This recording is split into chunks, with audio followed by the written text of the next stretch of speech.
I'm Officer Garland. I work at District 5 for the Milwaukee Police Department. I'm part of the Community Partnership Unit. Thank everyone for showing up to District 5's November Crime and Safety Meeting. So what we're going to do is we're going to have some of our guest speakers start right away, and then our captain, she'll come up after and she'll get into the crime stats. All right?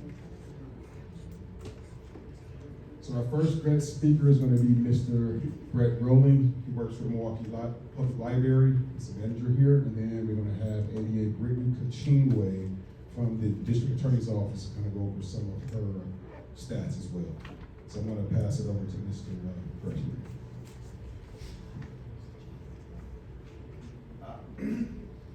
Good evening. Thanks for coming to the Martin Luther King Library tonight. My name is Brett Rowling, and I am the, I can use the microphone. That's much better. Want me to stand in front? I'll stand in front for the beginning, but I do want to use the computer to show you a couple of things. So my name is Brett Rowling, and I'm the branch manager of the Martin Luther King Library. And I welcome you to the King Library. I know I've recognized some of your faces having come in here before, but if this is your first time here, welcome. I'm glad you're here. If this is your first time, welcome back. So it's been a while since we've had a safety meeting here at the King Library. So I wanted to use this opportunity to just briefly introduce you to the library and all the things that we offer. Obviously, you know, we have lots of books here. We have computers and other tools here that you can use, like the scanner and fax machine and all that good stuff. But I wanted to just briefly touch on some of our digital resources, which can be really useful to you. So I'm going to just jump over on the computer here, if you don't mind. Just gonna. The great thing about Milwaukee Public Library is that even though our buildings close at certain hours, our online library is open 24 hours, 7 days a week. And you can access a wide variety of digital resources with just your library card. The library subscribes to a number of resources that you can only access if you are a resident of the city or a resident of the county, and you have a fully working and valid library card. If you don't have a working library card, I recommend that you get your library card renewed, because then you can access all this stuff. So if you go to our website here, which is npl.org, you can see here that there are three kind of main topics at the top here. I'm just going to show you the third one here, which is research. Click on that. And the first thing you see are some data, the subheading for databases. I'm just going to click on the featured databases and just show you a couple of things that you can access here. You can access old newspapers. You can see actual digital images of old newspapers. If you're interested, there's a wide variety of them there. We have the A to Z database is a great resource for finding information on people and businesses. It's like a great big online phone book. BrainFuse, for those of you who are parents, have kids that need help with their homework outside of school. We have BrainFuse is a resource that kids can use to get homework help. They have actual online tutors who can help your kids. I think they're limited by hours, but I think they go as late as like 11 o'clock at night. So if your kid is really struggling with their math homework, you can go online and access that. We have Gale courses. You can actually take free online classes with the library. They have teachers, it's a whole online class. You can earn a certificate at the end on a variety of topics: computers, genealogy, music, languages, all sorts of things. Hoopla is another free resource that has digital books, music, and movies that you can access online. I'm just showing you a few pronunciator. This is a resource where you can learn a foreign language. There are over 80 foreign languages. If you want to learn German, if you want to learn Italian, if you want to learn Swahili, if you want to learn Japanese, it's going to be on Pronunciate. And I know that we're limited for time, so I don't want to go on and on forever, but I could, as you hopefully can tell. So I just want to close by saying, take a look at some of these digital resources. If you need any help accessing them, we have librarians here and staff are more than happy to help you, and we'll get you started and start exploring whole new worlds in our library. So thank you for your time, and I hope you have an enjoyable meeting. Thank you. Thank you, Mr. Rowland. I'm now going to turn it over to ADA Brittany Kachingway. I personally have Hoopla because I love listening to audiobooks, so I very much recommend Hoopla for audiobooks. Just two cases to go over with you guys from this past month. One that was recently charged. There was an incident that occurred on September 21st in the 4400 block of North 28th Street. It made the news, you might have seen it. There's two vehicles that pull up in the rear alleyway, and several individuals exit the vehicles and several individuals shoot up the house. Now, there hasn't been any charges yet on the actual shooters. That is an ongoing pending case right now with a lot of investigation. However, one of the suspect vehicles that was related to this incident, there was a traffic stop on it. One of the individuals inside the vehicle did have a concealed firearm, so that individual was charged with carrying a concealed weapon. But that is still an ongoing investigation as to finding out the identity and charging the actual shooters. The other case, one place that did close, there's an individual by the name of Anthony Murray. He, in a span of a couple of months, committed probably 7 to 8 burglaries in the River West area. He would enter individuals' houses through their windows, almost perfectly putting his fingers on the windows to perfectly get his fingerprints off the windows. We were able to identify him relatively quickly. Once he was arrested, he was charged with multiple burglaries, a fleeing and an escape. He was recently convicted of 6 counts of burglary, fleeing, and escape, and he was sentenced to 10 years of initial confinement, 10 years extended supervision, so a 20-year sentence. Those are the just 2 big things that have happened over the past month. Any questions for me? All right, I'll keep you posted next month on anything else. Thank you. Thank you, Ms. Kachingway. I'm now going to turn it over to Captain Gray. So the reason that I wanted to make sure that ADA Kachingway was able, and you guys, I don't need this microphone. I'm pretty loud. So the reason I wanted to make sure that she gives updates on these important cases is because we're out there doing the work all the time. So when we have ADA's assistant district attorneys, such as ADA Kachingway, that recognizes the work that we're doing, recognizes that some people need to go to jail. Some people need to be taken out of the community and placed where they can get some rehabilitation, et cetera, whatever it is that they need so that they can stop victimizing people. So those are 2 cases, and there are plenty more, but those are really important cases. As she mentioned before, the one that happened at the 4400 block of North 28th Street, I'm not sure if any of you live in garden homes or know people that live in garden homes. That was crazy. When I looked at the video, 64 casings. So 2 cars, I think it was 4 or 5 people. It could have been more, shooting into this one house. And all of it is over this drama, whatever these Renzo boys, these Kia boys and girls, these pop-up games, whatever type of games they are, these juvenile games where we also have adults that are a part of it as well. So if I'm not mistaken, I know that there was a 12-year-old that was inside of that house. There was also, I believe, maybe an infant along with several other women who were inside of that residence who could have been killed, who could have been shot.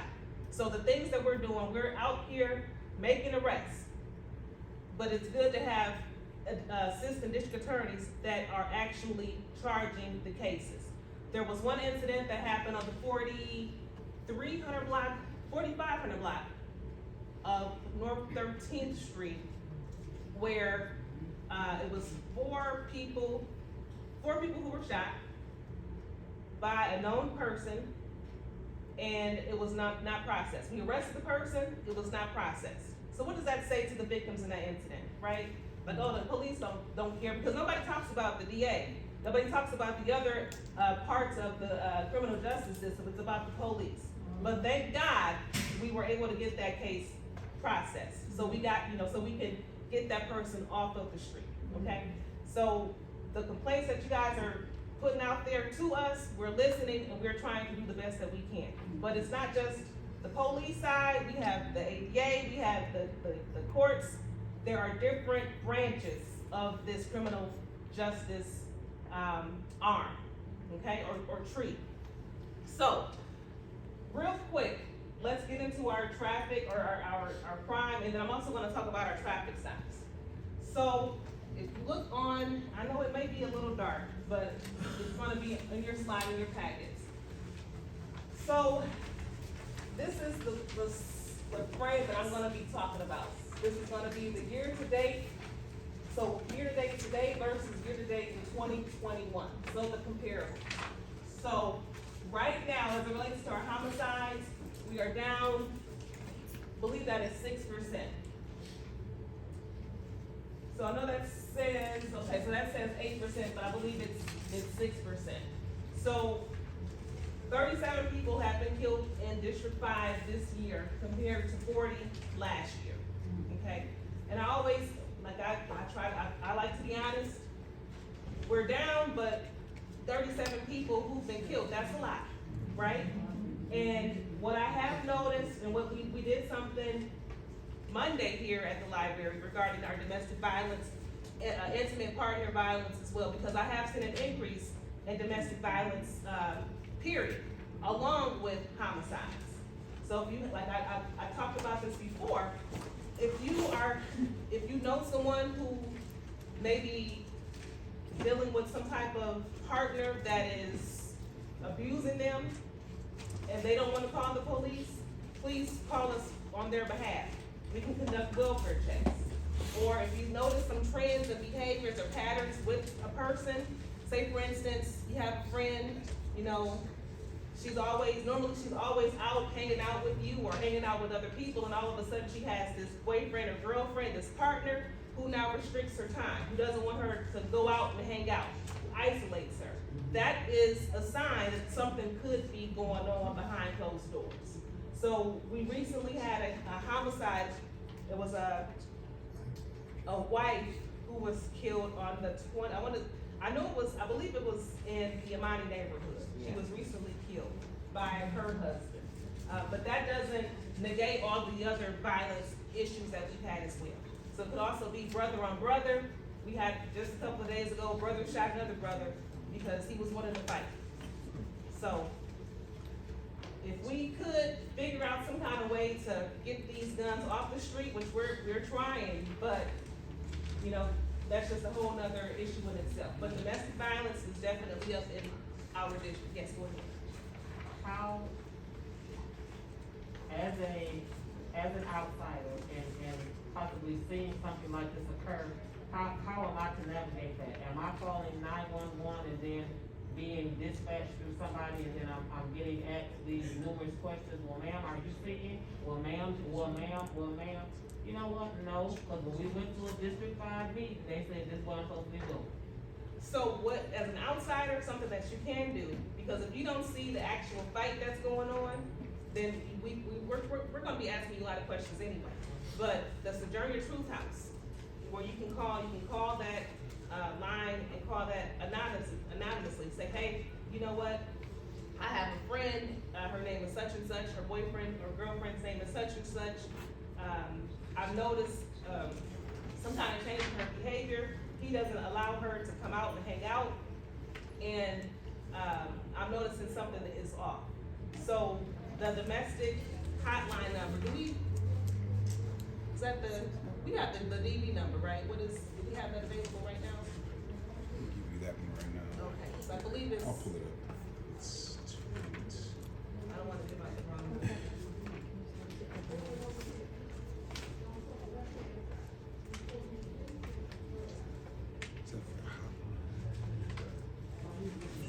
So just making sure that we're able to, that we can give you the information so that you can call.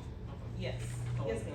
the number that y'all located is the number I should call, not 911, unless I actually. see it. Unless you see something that's going on. But if you can also call our non-emergency number as well, 933-4444. But that's gonna be for your welfare checks, right? So I do suggest that you call either one. Okay. Yes, ma'am. And my question is gonna be, if you do a call like that, and someone goes to the house, the first thing she's gonna think is that she called. The girl, the woman, Yeah. or the Yeah, and it's partner? gonna make it that much worse for her. Well, you don't know what it is gonna be anyway. You know, that's what none of us know. You know, because it could be, I can tell you that I personally have been dispatched when I was an officer, go check the welfare from the mom. The mom will call and say, you know, I know he's beating her up, he's doing X, Y, and Z. And we get there and everything is fine at that time. So, but no one knows what's going on except for those two individuals. And so, me being a female, I'm able, you know, hey, how's everything going? You know, I'm hearing things about this situation that's occurring. She may open up more so to me versus my male partner. But just making the call, you know, I don't think that it's gonna hurt anything, because who knows what's gonna happen between them anyway. But one thing that I always say is that it puts him on notice, or I should say the abuser on notice. Somebody is paying attention enough to call the police. And most of those women in those cases, do they really tell on their partner, or they're so afraid that if you go to jail, you know I'm gonna get out, or my brother's gonna come check you out, or scare them up, so they don't tell them. That There are too many cases. can be true, but what I can say is that, so each day I have this crime briefing, every crime that happens in District 5, the major crimes rather.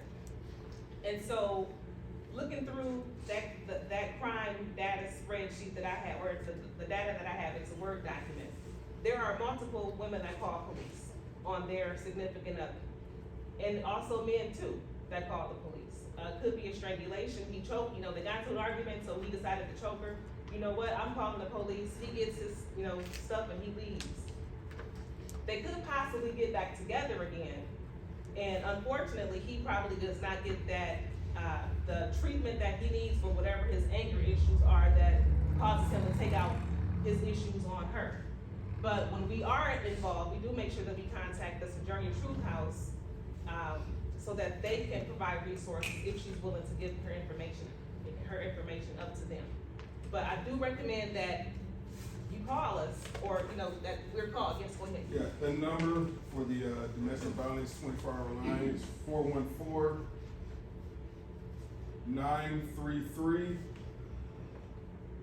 414-933-2722. If you miss it, I'll give you the number again. It's 414-933-2722. Any questions before I move on? Okay. So homicides are down. Rate compared to last year, so last year there were 68 incidents in 2021 year to date, and this year we're up 9% because right now we have 74 compared to last year. So one thing that I always say is just making sure that, and generally, these incidents do occur to young women or women in general. So I always indicate, tell people, make sure that you're going places in pairs. So right now, we know that time hasn't gone back yet, but it's getting darker quicker, okay? So if kids are having these after school activities that they're participating in, instead of them walking, or girls walking by themselves down the streets or walking through alleys and things like that, walk in a group, walk on the sidewalk. You know, or if somebody can pick them up, or if you can, you know, do an Uber for them, or whatever. Just making sure that they know that they should not be walking through alleys. And like I said before too, please make sure you guys are calling us if you do see these garages that are not boarded up and things like that, so that we can get DNS out there to board them up. Now, will somebody come back, unboard them up because they do whatever they business is in those abandoned buildings? Probably so, but at least if you call us, we can go out there, get it boarded up, and make it inconvenient for them, okay? Aggravated assaults, excuse me, robberies. Our robberies are down 11%, so that's very significant compared to last year. So last year, we had 287 robberies. This year to date, we have 255. So not quite where we wanna be. Of course, we wanna be at 0, but I would take us being down 11% versus us being up. Aggravated assaults, these are our assaults. We are down 1%. So as you see right here, as it relates to the aggravated assault, and those could be the incidents where we have a physical fight, where somebody's tooth is broken, or they're, kicked and they, the person broke their leg or something like that. So we're down in that category. Human trafficking, 500%, okay? Increase compared to year-to-date last year. So last year, this time around, we had 1. This year, we've had 6. So that's why we have a 500% increase. So do I believe there's always more? Of course. But if you see, if you see a lot of young girls coming in and out of houses that look like they could be, there could be some type of pimp involved or something like that, give us a call so that we can do our best to investigate those types of things. Burglaries, our burglaries are down, right now we're down 1%. So 286 last year, 282 this year. Our thefts are down 10%, which is a good thing. Last year we had 1,072, this year we're down to 954. And this is all year to date. Motor vehicle thefts, we are down 25%. That is a good thing, that's a very good thing. Okay, Kias and Hyundais, they still out here stealing them. But I believe, the clubs that we have, at least somebody's taking them and putting them on their vehicle, so that's a good thing. Arsons are up 8%, and one of the reasons that they are up 8% is I know that we had a gentleman who was trying to set his girlfriend's house on fire. I believe it was at least two times he had a Molotov cocktail, tried, and threw it into the house or tried to go into the house, and there was another house that she moved into where he did the same thing there. And then this past, so not November, I believe it was early October, there was an individual who was setting garages on fire. So I believe he set 3 garages on fire, and this was, about the 3800 block of 19th, 18th, and 17th Street in that general area. We still have not caught this individual, so we are still seeking that suspect. So I'll get into our carjackings. Our carjackings are up 28%. So I know we just had a carjacking recently at the gas station off of 7 and P. Okay, 2 individuals, they're driving their car, they need some gas. They think it's, it's a good place to be, let me get some gas. Somebody comes up and, points a gun, give me your car, and then they take the car. So the good thing about that unfortunate situation is that we were able to recover the vehicle. We had an off-duty officer spot the vehicle, spot the subject, and get into an actual foot pursuit of the suspect. He got away, but we believe and hope that his DNA is inside of that vehicle. Non-fatal shootings were down 3%. So last year we had 190, this year we had 184. And so our total part 1 crime, which is our violent crime, we're down a total of 10%, which is a good thing. Of course, I want it to be much better, but I will take this. So one thing that we have been doing, and as you know, I always talk about our traffic stops, because I believe our traffic stops serve a couple of different purposes. The first purpose is to stop these reckless drivers, right? So stopping the reckless drivers, issuing citations, towing vehicles, and also taking people to jail if we need to. The other reason for the traffic stops is to, like I always say, if I got beef with somebody and I see the police with their lights on, I'm not gonna shoot you right there. I'm gonna wait. I'm gonna wait till my opportunity comes before I can, have that interaction with you, but I'm not gonna take care of business right there. So that's one of the main reasons that we have these traffic stops. So this period, from the month of October, we had 257 traffic stops by District 5 members alone. So we are leading the city as it relates to our traffic stops, which is a really good thing. As it relates to our field interviews, so that's us when we're stopping people and stopping to talk to people. So we can only do that if we individualize it, so it's called IRs, individualized observation of a, oh gosh, now I'm drawing the blank here. You young folks know what is it? Individual, objective, articulable, reasonable suspicion. Yes, thank you. We're gonna remember that. It's a lot of Try words. saying that It's a lot 10 of times fast. The reasonable So, under, so we have, of course, the Collins Agreement, and I know that I've talked about this before. So the Collins Agreement, the ACLU agreement, is basically the Milwaukee Police Department was found to be stopping black and brown people for no reason, okay? So, under this agreement, we have to stop people for the IRs, making sure that officers can articulate why they're stopping somebody, okay? And this is something that I have to review weekly. So to making sure that, okay, we are not stopping people just because of their race, but we're stopping people because we believe that they committed some type of crime. Either they committed a crime, they were about to commit a crime, or they just got done committing a crime. So I have to make sure that we are doing our jobs the right way, okay? Yes, ma'am? Okay, so now, let me just understand what you just said. Mm-hmm. A police officer can stop you if he thinks you committed a crime, if you're about to commit a crime. Now, that's a real. It has to be. Huh? I mean, and it could be just a kid just on his way home, innocent, not doing anything, or running from his house going to his cousin's house.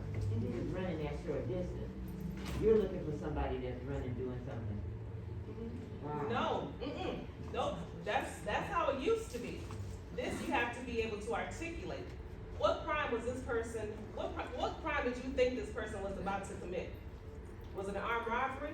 Why do you think this person was about to commit an armed robbery? So officers have to be very detailed Oh, okay. in why they're stopping people, and they have to articulate it in the reports. Now, so if there is something that's vague, then I would, we have different chains of command at the district. And so we all look at it, my sergeants, lieutenants, and then it stops at me. And then I look at it and be like, okay, you know what? That's not right. This officer needs remedial. Or something else needs to take place. Or this officer did a really good job of stopping this person who had a gun, who pointed it and aimed it at somebody, and that person called it in to us. So there are different factors. So what you're describing is the reason we're in this agreement in the first place. There you go. Okay? Okay. Yes. So as it relates to our field interviews of stopping individuals, we conducted 47 this month. So it's good when we stop people for committing crimes, about to commit a crime, or just committed a crime. That's a good thing, okay? In my opinion, because the goal is to stop people from victimizing other people, okay? But like I said, 257 traffic stops by our officers in District 5 alone.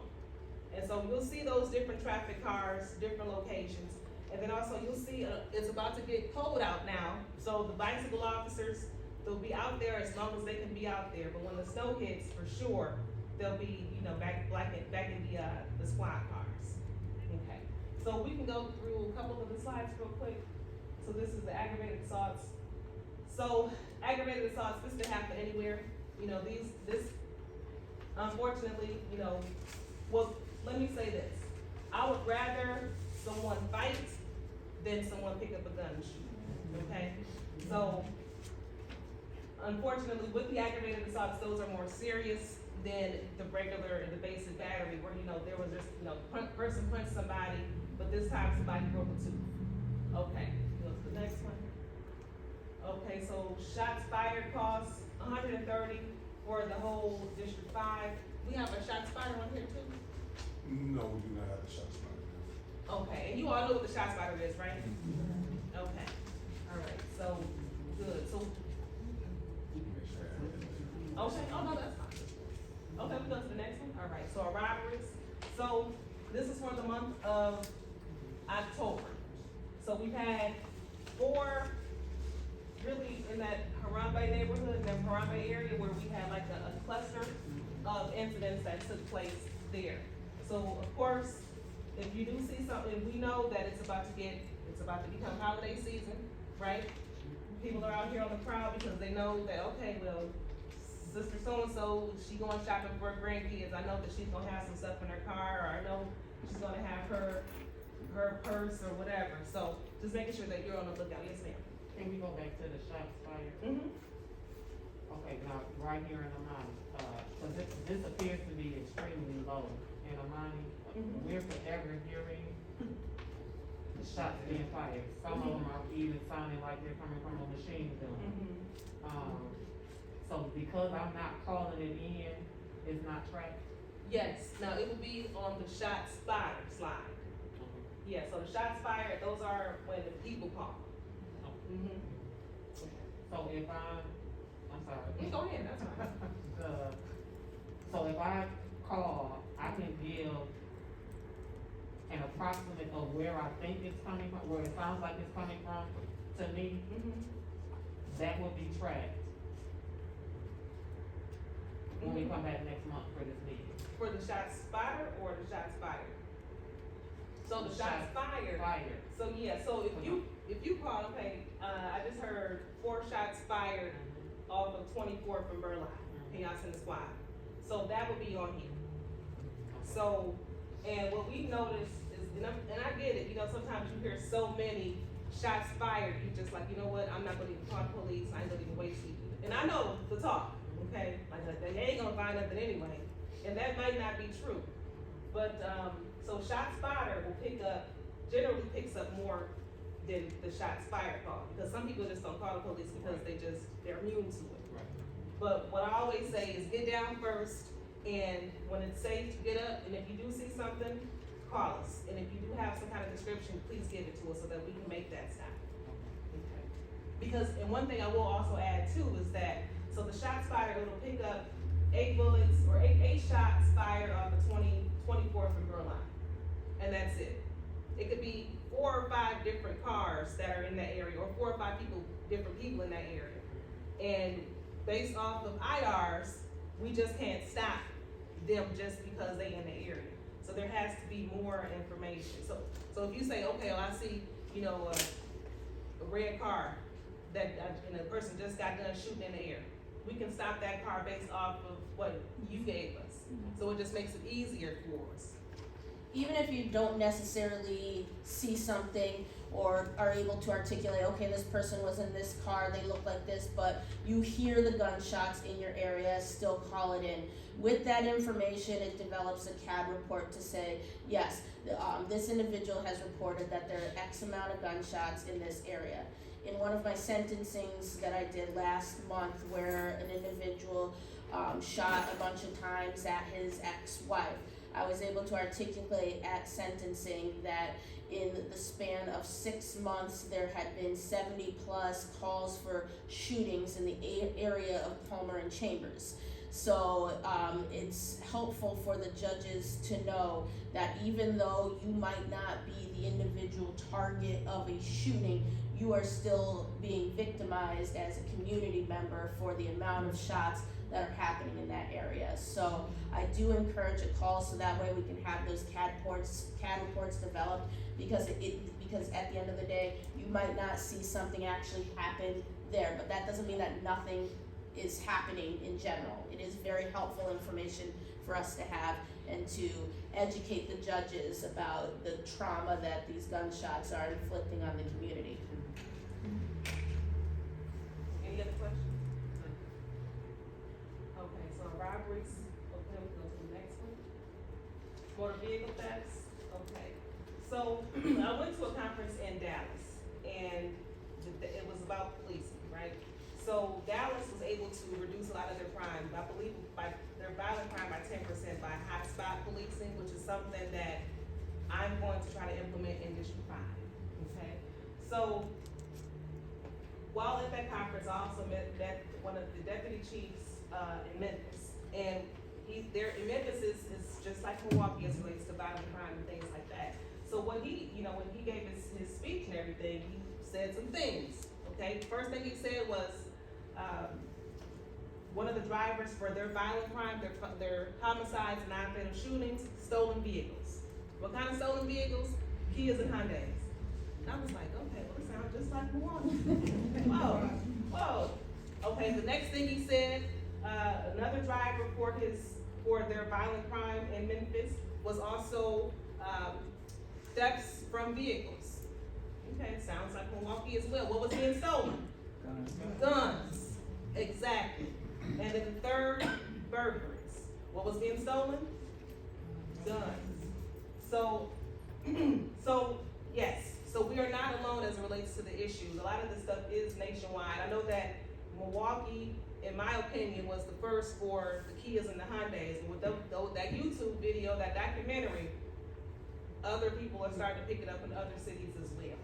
So hopefully in the next few months, we can get some type of hotspot policing plan for District 5, because that is the goal, is to hit some of these spots. And hotspot policing is, we don't stay there all day, okay? We hit this area, so say for instance, we are in a mine. We hit a mine because we know there's a lot of shots fired everywhere. We hit it for a couple of hours, trying to do those IRs, FI stops, and also traffic stops, but then we move around to Orchard Field. And then we also move around to some of the other hotspot areas, so garden homes as well. So we just hitting different areas back and forth. And then one thing I also want you to know as well is that last week, so the past 2 weeks, I reached out to District 3 and also District 7, so that we could so that they could assist my district in hitting up some of these neighborhoods. So we had 4 different zones where we noticed there was an increase of shots fired and also shots fires. So from 8 p.m. to 12 in the morning, we were hitting different areas Monday through Thursday. And I'm being very transparent with you because I want y'all to know that we are working, okay? So and that was for 2 weeks. So just being able to work with different district commanders to try to focus on some of the problems that we're having in District 5 is really important to me. So I want y'all to know that I'm a captain that people be like, okay, I'm gonna help Sharonda out, because she's cool. She gonna give us some people, but we gonna give her some people too. So just knowing that we're working with other entities within the Milwaukee Police Department to try to focus on some of the issues we're having here at District 5. Anybody have any questions? Anybody have any questions about the ACLU agreement and the stops that we made? Okay, you wanna take it over regarding the holidays? Sorry. Again, if you have questions at the end of the presentation, feel free to write them down. You can email us, you can pull us aside, and we can answer those questions. So I just want to get in, the holidays are coming up, Thanksgiving is coming up, and what happens during Thanksgiving? A lot of fighting, right? So we just want to kind of address that a little bit, just give you some best safety tips that we got going on here. So basically, if you're going to cook a turkey, please cook it outside. You're going to deep fry it. Don't do it inside your house. Please don't. Because we have an uptick in that. It happens every single year. Someone decides to deep fry turkey inside of their house, in the basement, whatever you do. Just find a nice concrete slab, set up the fryer, keep an eye on it, and properly watch it the entire time so the grass doesn't catch on fire as well. So that's something I want to stress, because there's going to be a lot of deep fried turkey, and I might be one of those people. So we got some Thanksgiving safety tips here for you. So as you can kind of see, we got a couple bullet points here. Stay in your kitchen when you're cooking on the stove top. If you're going to cook, I know I don't have to tell a lot of people this, everyone's adults, but I just want to stress that. If you're you're gonna cook right now, especially if you have younger children, just keep an eye on that. And the reason I got these up there because sometimes we have to relate that. We have a lot of younger people, once they of age or 18, they get their own place. They might not know some of these things. It's no fault of them, they just don't know. So that's why I stress this. If you have younger kids, I have kids who are adults myself, so these are some of the things I stress to them as well. As you can see, you stay at home when you're cooking. Don't leave your turkey on in the oven if you're going shopping. Please just don't do it. I know you might have it set in your head. You might like, if I run here, I can be back in 30 minutes and the turkey will be fine. But just don't do it. It'll burn down. Trust me. It happens all the time. Again, we talked about the children, younger children. Make sure to keep them away from the stove. Make sure your kids stay away from hot food and liquids. We don't want them to get those burns and things you have cooking on the stove. We get a lot of those as well. These younger children, they try to grab a pot and then they'll scold themselves. And we don't want to see that. So we see a lot of that. Keeping eyes out of the reach of the children as well. You know, the younger children, when they're in that phrase, that terrible twos, of course, they're going to be adventurous. They're going to be curious. They're going to be walking around. They just want to grab everything. So that's something I also want to stress. Go to the next slide. All right. Electrical cords, knives, coffee makers, things like that. Keep them out of the reach of children. Again, the curious going to go for those type of things. Matches and lighters, same thing. Keep them out of the reach of children. Never leave children alone in a room with a candle lit. That's the one too. Fire start all the time. It's kind of like that phrase, a deer in the headlights. Kids might see something shiny, they might see it bright, they see a candle, they might burn themselves, they might spill it and start a fire as well. So that's something to keep an eye out for. Keep your floor clear as well so they don't trip over things. You know, that's another hazard that causes issues as well. Make sure your smoke alarms are working. That is a number one. I know the fire department, they harp on that. We just had an event, I believe that was like last month, where the fire department was going around and they were going to homes and making sure they had the smoke detectors properly installed. We might have a lot of our elders, they might not know how to do that or they're not capable of doing that. So if you have family members who are a little bit older and they're not doing it, stop by there, check on their smoke detectors, make sure they're changing out those batteries. Especially if they have bigger homes. You know, Milwaukee has a lot of historical homes. And a lot of our elders might live, they might sleep at the top of the house and they might not hear if there's a fire in the Lord. So please, harp on that. Make sure that they properly take care of the smoke detectors and the carbon dioxide detectors too. I highly recommend that you get the combination because we have a lot of carbon dioxide leaks in homes. I had a personal friend years ago, he passed away in his home. He was only 20 years old. He would sleep on his couch with his daughter. And his wife checked on him, didn't know that he passed away in the house. It was carbon dioxide poisoning. The whole time. She went to bed, got up, he was on the couch. He left the bedroom, went to the couch, was asleep in the chair, and he passed away, just like that, carbon dioxide poisoning. 20 years old. So I harp on that, just really take care of things like that, especially for our elders. All right, we're gonna talk about holiday shopping, safety tips. As you can see up there, we're gonna talk about Black Friday shopping. Do a lot of you go out during Black Friday? Okay. I preach this. If you're gonna go out, please be careful. Seriously. I mean, I got some slides here and you know what I'm talking about. Going into these malls, going everywhere else, a lot of incidents happen on the grounds of the shopping centers and the malls. So please be careful. As you can see, going places, just keep your purses and wallets, you know, tucked in. Don't flash your money unless you get up to the cash register, things like that. I also want to stress, you can kind of look up here, using a credit card when you're going shopping. A lot of people might not have a credit card, but I would suggest using your debit card because that does open up to scamming. We get scams all the time when you go up to a place like Walmart and the employee might use your card. The employee, when I say this, sometimes the employee might use your card, and then you go and check in your debit and your balance, and it's at a zero or $500 taken out. You might not know why or where it came from. It might be an employee. You get a lot of embezzlement cases that come from Walmart and other places. So I strongly suggest that you use your credit card because if there is some sort of fraudulent activity, of course they can reverse that freeze because that's just credit. That's not coming out from your actual bank account from your debit card. But that's something I harp on as well. Make sure you save your receipts.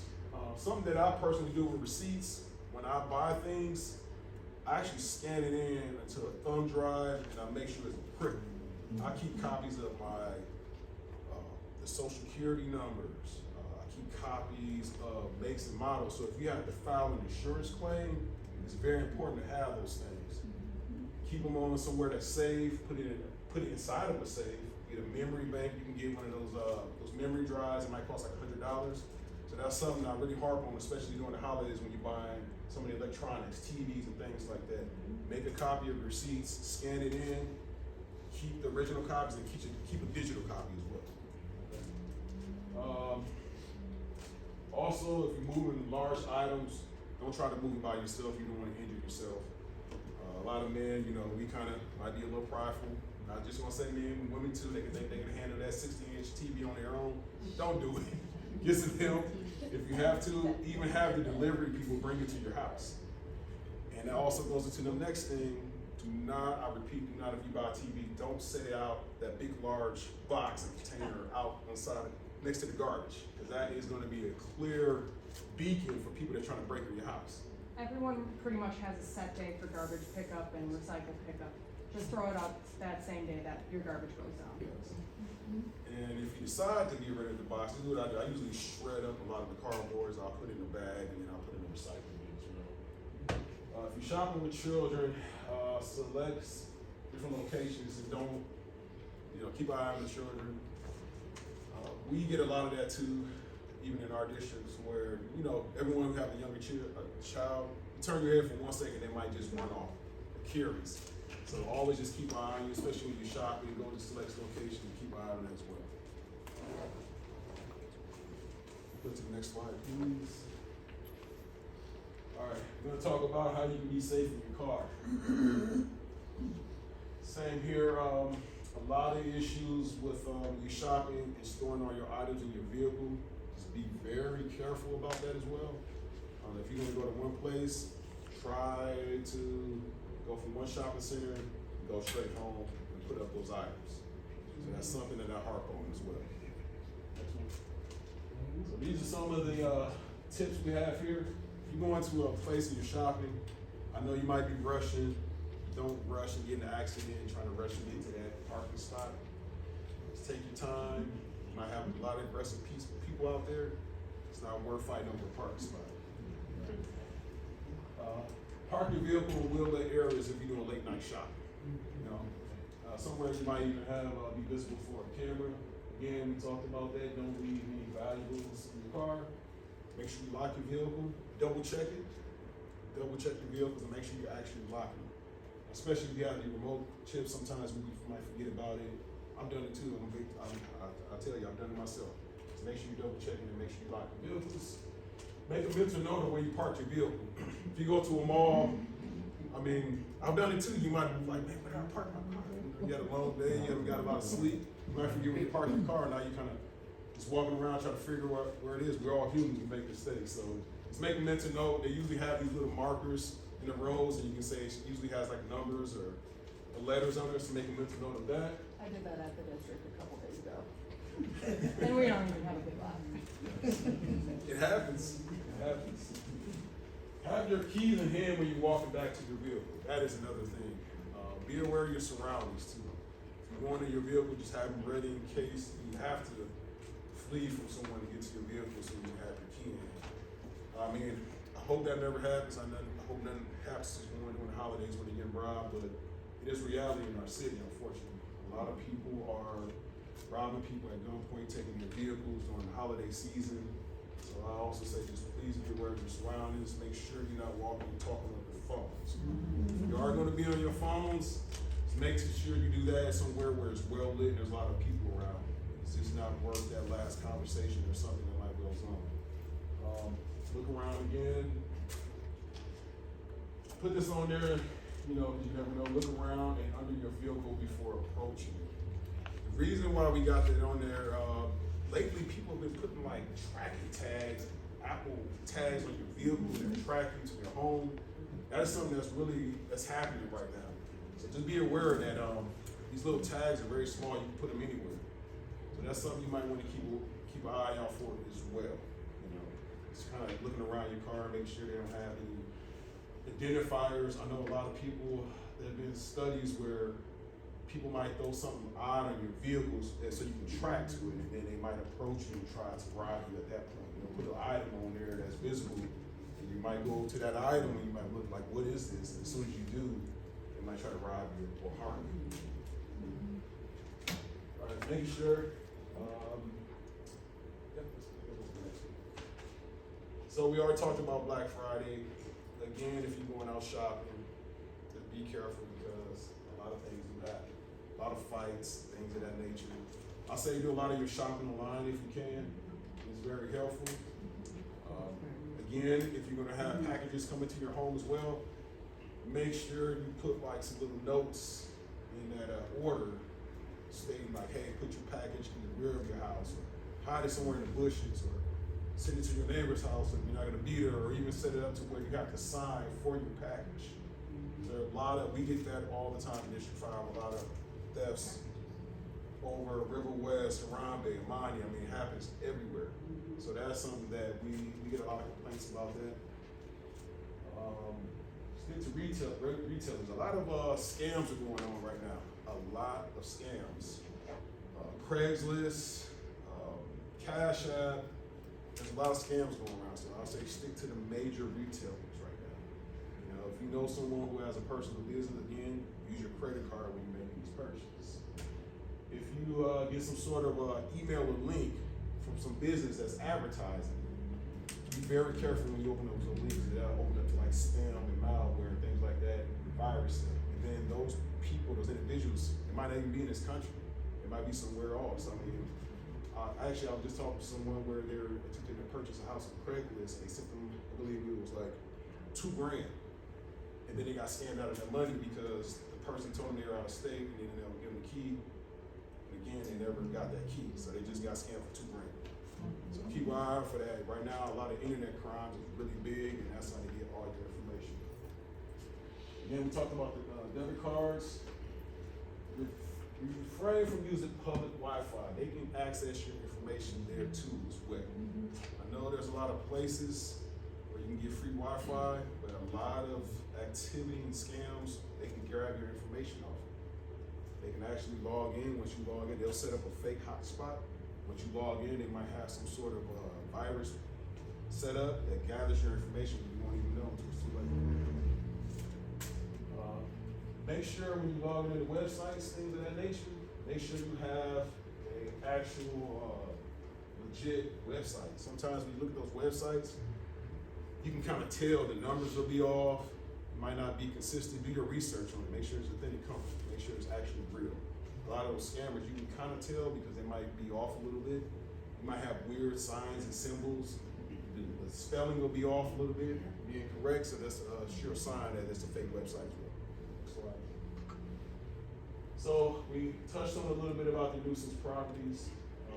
As you can see, myself and my partner, Officer Calvison, we usually handle a lot of nuisance properties. We have 2 other personnel that work, they're off right now. I know a lot of people call our office and they have questions about nuisance properties. If you have a troubled neighbor, make sure you call to report it. Just by calling our office alone, we need to have it documented on a CAD report. It's a computer-aided dispatch. That helps us in our process of documenting all these nuisance calls, troubled subjects, fights, and complaints like that. We try to start at the low level. We can go talk to someone if you're having issues with a neighbor or a drug house, legal dumping, things like that. But you have to call so we can document it. And then if we get 3 nuisance calls in a month, then we can start the actual nuisance process. As much as I'd like to be everywhere at the same time, unfortunately I can't. So unless we get the calls, we don't know you're having a problem. Officer Calvins, and she's really good at it, way better than me, so she knows a lot about nuisance tracking. She's very thorough. So we definitely need those calls so we can track this properly, especially when you have incidents of shooting and things like that. Yes, ma'am. Do you have any of those forms here? I'm sorry?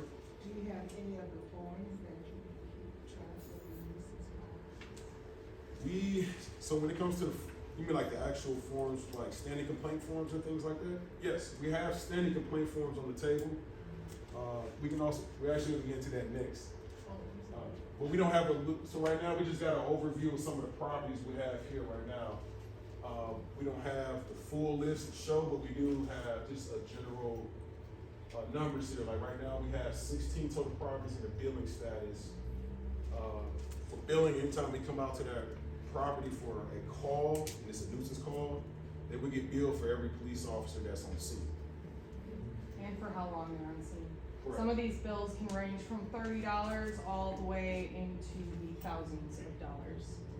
And once you get billed 3 times for police service, you end up in chronic nuisance where you not only get billed, you also get a $3,243.34 citation with that bill. Can you talk real quick about the house on Palmer? The one that just got out, but how much? So, there was one property on Palmer and Chambers that caused a significant number of problems in the area, ranging from shootings to just trouble with subjects. In total, while they were in the billing status and chronic nuisance status, they accrued over $40,000 in fines. So it is serious, yeah. It's very serious. So when these fines are paid, who would the fines paid to? City The city, Milwaukee. not us, although that would be nice, but, yeah, the city So, gets it. so who gets the money when you get those crimes and all the problems going on, these crimes that you get? Where does that money end up? Did it go towards something that, can help the taxpayers? So, I don't have the exact answer where that money goes, but I know it does. It gets allocated to some of the upkeep of the city, like roads, parks, things of that nature. So I don't have the exact answer. Say like you said, it's on Palmer. So if the money came out of that, the money or from our area, why can't that money come back to our area to help us do the things that we need? I think that would be a good thing to talk to the city about. Unfortunately, once I write the bill, it leaves my hands and I don't get to know too much about where everything goes. But I do suggest you reach out to your auditors. Yeah, it's kind So of. we have 16 that are in chronic nuisance, billing, or that are in nuisance billing. And So- 2 that are in chronic. So money is coming out, when you guys are calling, we're there and they're getting issued the fines. So I would definitely contact your audit person to find out if that money could go back into the same community that's coming out of, since they're causing problems in the first place in that area. And there was a time when you guys would confiscate the cars, jewelry, all kinds of stuff. You would have a sale. You haven't done that in 15 years. So who's getting those cars? Are you guys getting them souped up for yourself? No. Because I do see a lot of Wish. black vehicles. All of a sudden, a car is speeding down the way, right? And the next thing I know, here goes this big SUV, black, and it had blue and red lights in there. I'm like, whoa, okay, they got some other cars now that they're taking people in. I know when it comes to that, I know they used to have those auctions some years ago. I haven't really heard about them. You're right, I haven't heard about them in a while. That's a Somebody's great getting a car. question. But I know when it comes to those properties now, a lot of things change. A lot of those vehicles, they typically go back to the owner. You know, a lot of people who are like using these vehicles, they always use rentals or they'll use a relative's vehicle or something to that nature, their girlfriend's brother. But those vehicles have to go back to the original owner because at the same time, that person who's using the vehicle, their name is not on the title. So 9 times out of 10, if it's totaled in a crash, it might just be totaled and that's an insurance issue. But the vehicle, if it's salvageable, if it's able to be salvaged, it has to go back to the owner. Yes, ma'am. In regards to a property becoming a chronic nuisance, if I heard you correctly, it has to be 3 calls that are made by residents in the community, or what's the tier for it to actually become identified as a chronic? So, and I'll let you touch So on it starts with the 3 3 calls for service, or 2, depending. So if it's a major incident and you get, say, a subject with gun call where a gun ends up being recovered, or shots fired or shooting, you only need 2 of those in a 1-year period. But for the less serious offenses, like a disorderly conduct or noise nuisance, you need 3 of those in 30 days. Then you can enter the nuisance designation process. You have 10 days from receipt of the letter that typically comes from me to respond with a plan for what you're gonna do for the property. If I don't get that notification in that 10-day period, you enter the billing status. Once you're in billing, it starts a 1-year period from 14 days after you receive the nuisance designation. And then if in that 1-year period you get 3 bills from me, you enter chronic nuisance, where you get the bill and the citation. How can someone, receive a copy of what you have Of the PowerPoint or of, of your power? does it still have them on the table over there? If you want a full copy, if you wanna, I can give you my information, I can email it to you or print it out to you. Oh, thank you. Can you do have pass a this, copy Jess? here. See, generally, we used to print them all out, but it's like our printing stores to get color copies. They're usually closed on certain days, so I didn't wanna print out the black and white copies. It And I'm looks gonna be very honest with you, our distorted, the printer numbers went are all. down. So if someone doesn't want a copy of the PowerPoint, I can email it to you, or we can print you out a copy later if you wanna pick it up from the district. Okay, if you suspect someone is selling drugs out of a place, I know they gave me a number to call or even the email. So do police come out and check that out? Because actually this place is doing driving, coming back for driving out all the time, every 10 minutes. Okay. And then they might occasionally have, people come to the place. Do police come and check that out? So our captain's car actually investigates the drug complaints. So we have what, 6 officers, Yes. 6 or 7 that are on that car that help investigate all of the drug complaints that come into that email or phone number. And then also, sometimes I go out there as well. So, I know that there was a complaint 4,000 block, well, 4112 and then 4070 on 14th Street.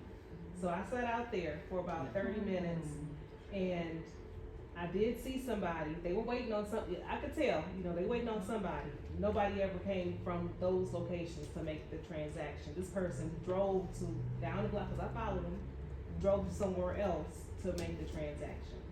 So sometimes it can be a little bit difficult if it's, because y'all, you may live on the block, so you see, all this traffic that's going on. When we go over there, we could possibly see the traffic that's going on, it makes it easier for us, but then sometimes they may have a drought period. Maybe they run out of product, and we're, at that location at that time, and we don't see the things that you're seeing. And so, but yeah, so I was personally sitting out on that block. So also, that's where I live over here. Also in there's another place that I'm speaking of Okay. as well, 2465 West 40. Okay. I'm not aware of that one. We're gonna get your information. Yep. I have a question. When you were saying that, these active areas that you have set and observed, besides calling dispatch, how else have you passed that information on to people? Is it about, email or So email? the best way, and I get it, sometimes you could be on the phone a longer time, but we do need that cash, so that call aided dispatch, so we do need that phone call.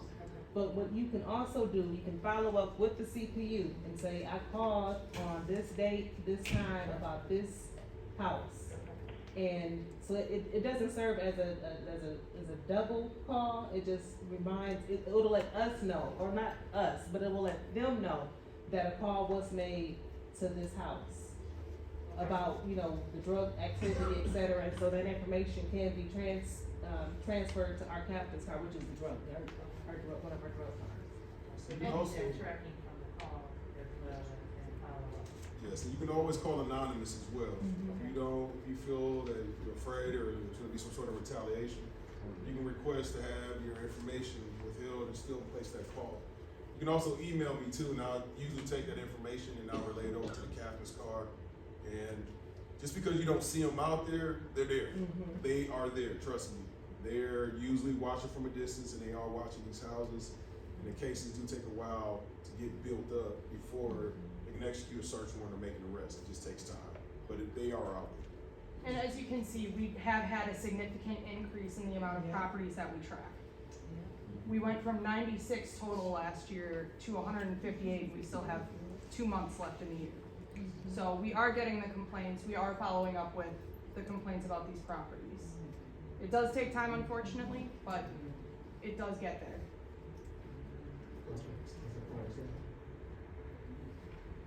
Sandy complaint forms, you wanna go to the next slide? If you have a home, so I'm saying, say if you own a business or you own a rental property, if you find out there's individuals loitering on your property causing issues, you can fill out this form. This form will give us legal justification to stop somebody in their property. It could be your home, it could be the business, it could be anywhere that you occupy or own. So if someone's causing issues, they're loitering, they're selling drugs, this will give us a little bit of justification to stop them if we cannot get in contact with you. So we highly encourage people to fill out this form. It does help us out in a lot of our investigations when we're trying to stop all this activity going on around the neighborhood. And with the standing complaint form, you'll file also a list of individuals that are permitted to be on your property. So if it's not someone in that list, then they gotta go, unless you get the okay. Is that just what we on the table? Are the Yes, forms over? yes, they are on that table, yes, ma'am. We're almost done, getting to the end a little bit. Again, just make sure you guys are properly storing your firearms. If you're gonna keep them in your vehicle, keep them in a locked storage that are bolted to the vehicle, things of that nature. Make sure they're not around children, make sure the children can't access them, make sure they're out of reach of the children. Make sure you don't let them out to people as well. If you need gun locks, if you can't find them, we do offer gun locks at District 5. And as you come up there, ask for any of us, or CPU or the front desk officer, we will give you a gun lock for free. Don't leave them in your car, please don't leave them in your car. Yes, don't leave them in the vehicle. If you are, make sure it's a safe that's bolted to the vehicle, but I highly suggest don't do it. Does anyone, like Captain had expressed earlier, does anyone have any questions about the commons agreement? Next slide. Next one. That's pretty much our conclusion. The next crime and safety meeting will be, they're always on Wednesdays, it'll be December 7th at 5:30 again. It'll be at the Baleka Early Learning Center, that's located at 125 West Allen. Does anyone know any questions about that? So I highly encourage to spread the word, get as many people to come out. If they have any questions for us or the captain, please come, spread the word. The listing of crime and safety meetings will be on the back of the District 5 content guide as well. And that is our meeting. Does anyone have any specific questions? I know we gotta be out of here before 7. So if you do have questions, we can meet outside of the library and I will definitely answer those questions for you. Thank you. Thank you. Have a good night.